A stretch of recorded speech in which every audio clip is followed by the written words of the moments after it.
Hello, in this video I want to show you how to create mobile data limit on HTC U23 Pro. And to do this, we'll need to open our settings, then find network and internet. Here enter the SIMs and now scroll down and go for data warning and limit. Right here you'll be able to set up the mobile data limit. You can activate data warning if you want, it's optional.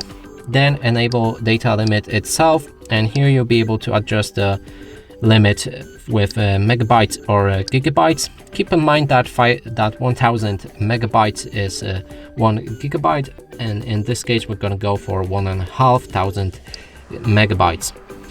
And that's it for this video. Hope you like it. Please consider subscribing to our channel, leave a like and a comment below.